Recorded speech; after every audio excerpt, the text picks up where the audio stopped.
একটা ছোট্ট শহরে থাকত রাফি নামের এক ছেলে। রাফি ছিল খুব শান্ত আর ভদ্র, কিন্তু তার একটা বড় সমস্যা ছিল, সে আঁকতে একদমই পারত না। স্কুলে যখন সবাই সুন্দর সুন্দর ছবি আঁকত, রাফির খাতায় তখন অদ্ভুত সব আঁকিবুকি।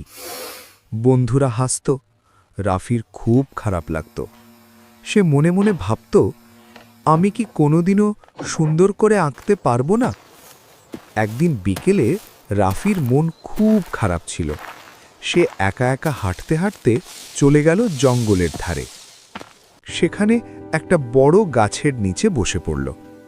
হালকা বাতাস বইছিল, পাখির ডাক শোনা যাচ্ছিল, কিন্তু তার মনটা ভারী হয়েছিল। রাফি নিচের দিকে তাকিয়ে বলল, হায়, আমি যদি একটু ভালো আঁকতে পারতাম।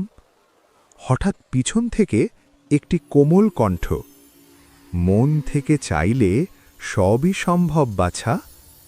রাফি চমকে উঠে পিছনে তাকাল। দেখল একজন সাদা দাড়িওয়ালা দরবেশ দাঁড়িয়ে আছেন। তার চোখে ছিল অদ্ভুত